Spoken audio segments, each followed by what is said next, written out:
आज बात उस दिन की करेंगे जिसे हम इतिहास का एक सुनहरी दिन कहते हैं, लेकिन कहने को वो ही सुनहरी दिन था, सही मायनों में, असल मायनों में वो एक काला दिन था, क्योंकि उस दिन विभाजन हुआ था।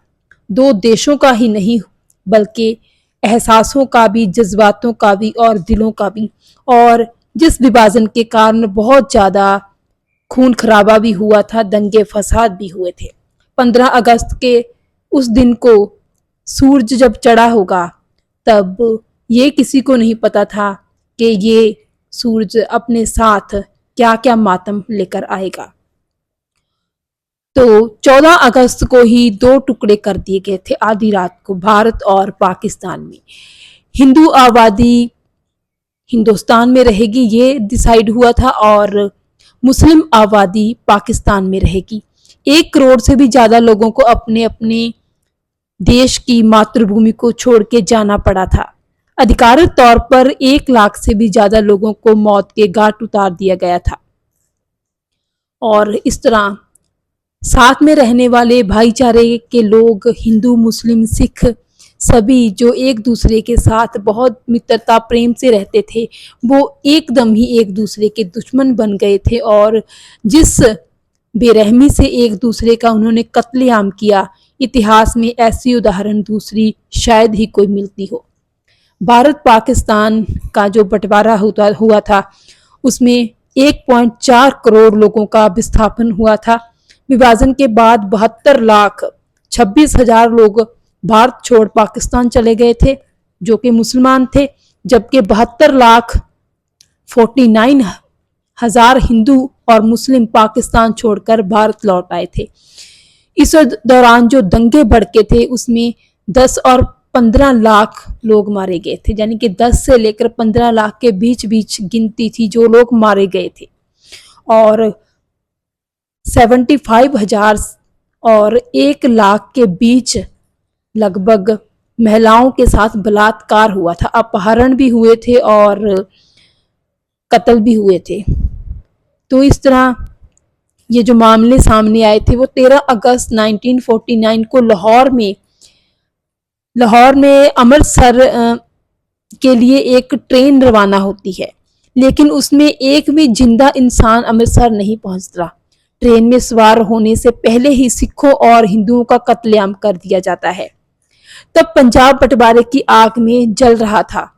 तब दिल्ली रेलवे स्टेशन से पाकिस्तान के लिए एक स्पेशल ट्रेन निकली, जिसमें पाकिस्तान से पलायन करने वाले सरकारी अफसर, कर्मचारी और उनके परिवार के मेंबर मौजूद थे।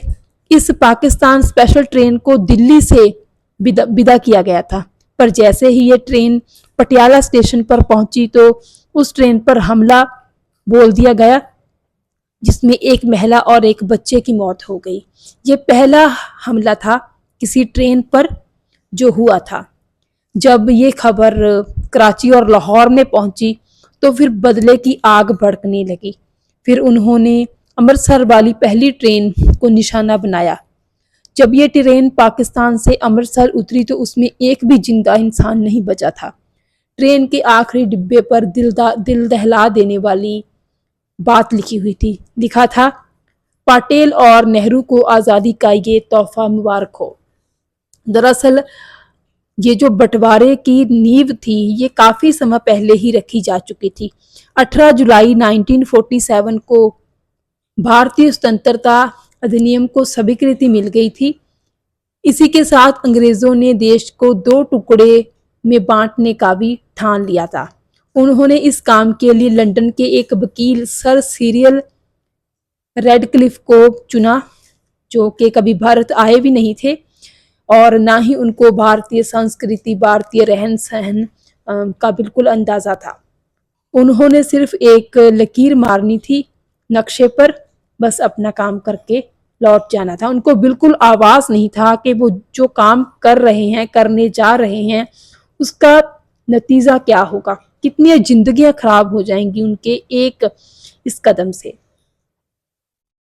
और वैसा ही हुआ जिस बात का डर था। अंग्रेजों ने 1906 में मुस्लिम लीग पार्टी को मान्यता दे दी थी। दरअसल अंग्रेजों की ये वही टुकड़े करो, दो टुकड़ों में बांटो, दो लोगों को, दो हिस्सों को, दो धर्मों को, और उन पे राज करो, वही नीति थी जिसके तहत वो चल रहे थे। तो 1906 को उन्होंने मुस्लिम लीग पार्टी, जो कि मुस्लिम बहुगिनती के लोगों की पार्टी थी, को मान्यता दे दी। और जिन्ना मुसलमानों के तब प्रमुख नेता थे, जिन्ना की ये दिली इच्छा थी कि भारत की आज़ादी के बाद पहली बार वो प्रधानमंत्री बने, लेकिन उनको पता था कि वो ये इच्छा अपनी पूरी नहीं कर सकते, क्योंकि स्वतंत्र भारत के पूरे भारत पर वो भारत के वो प्रधानमंत्री नहीं बन सकते हैं। तो फिर उन्होंने वही पैंतड़ा अपनाया कि मुझे अलग राष्ट्र, अलग देश चाहिए, जिसमें मैं अपना प्रधानमंत्री भी बन पाऊंगा, और मेरे देश मुस्लिम लोग हैं जो उस देश के, वो अपने ढंग से रह भी पाएंगे। हालांकि 1930 तक पाकिस्तान बनने की कोई विचारधारा अभी पनपी नहीं थी, लेकिन ये उस टाइम पे काफ़ी वजूद में आ गया ये आइडिया पाकिस्तान बनाने का, जब 1929 में मोतीलाल नेहरू ने एक कमेटी की सिफारिश की, मोतीलाल कमेटी ने एक सिफारिश की, जिसमें ये कहा गया था कि सेंट्रल कमेटी में मुसलमानों के लिए 33% रिजर्वेशन रखी जाए। हालांकि ये जो मांग थी वो ठुकरा दी गई थी, लेकिन इसी से कहीं ना कहीं नींव रखी गई थी इस विचारधारा की। मुसलमानों को एहसास हो गया था कि उनके लिए क्या सही है, उनको क्या चाहिए, वो उनको उसका आभास हो गया था। तो 1938 तक जिन्ना भी पाकिस्तान बनाने की मांग करने लगे।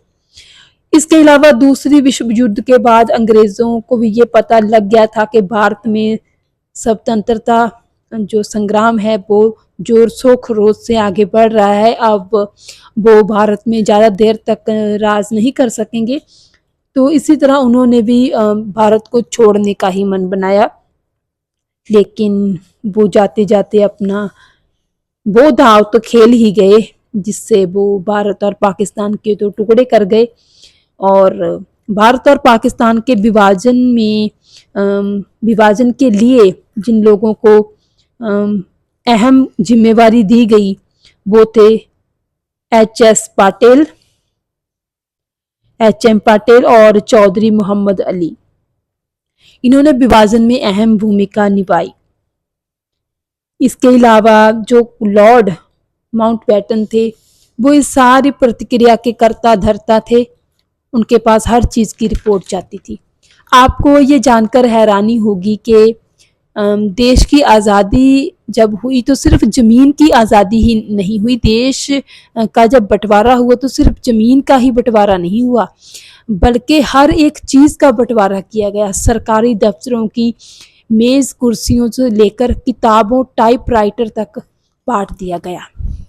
और ये बहुत बड़ा मुद्दा था, बहुत बड़ी बात थी, बहुत कॉम्प्लिकेशन थी, चुनौतियां थी इस मामले में, लेकिन ये सारी चुनौतियों को पार किया गया।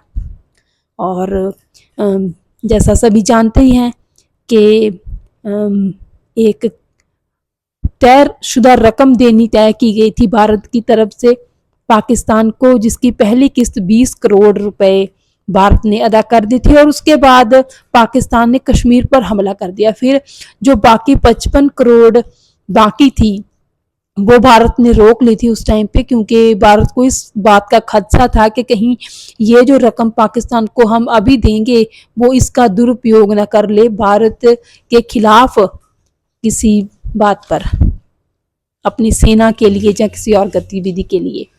तो इस तरह भारत ने वो किस्त देने से अभी मना कर दिया, लेकिन महात्मा गांधी फिर बैठ गए अपने आंदोलन में कि वो इस पक्ष में हैं कि पाकिस्तान को रकम देनी चाहिए, नहीं तो दोनों देशों के हालात ख़राब हो जाएंगे।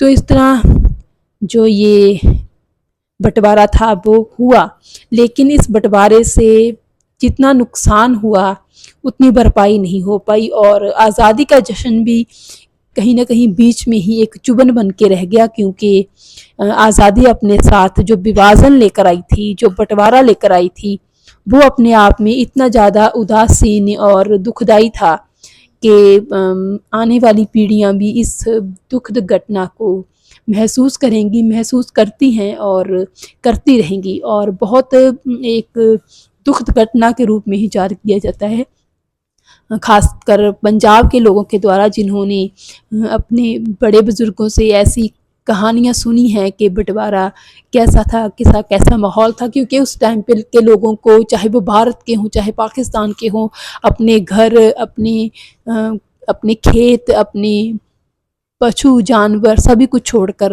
अपना घर बार छोड़कर उनको जाना पड़ा था, और फिर वो अपनी मातृभूमि को जब एक बार छोड़ गए तो दोबारा वापस उनको वहाँ पे जाना ही नहीं हुआ।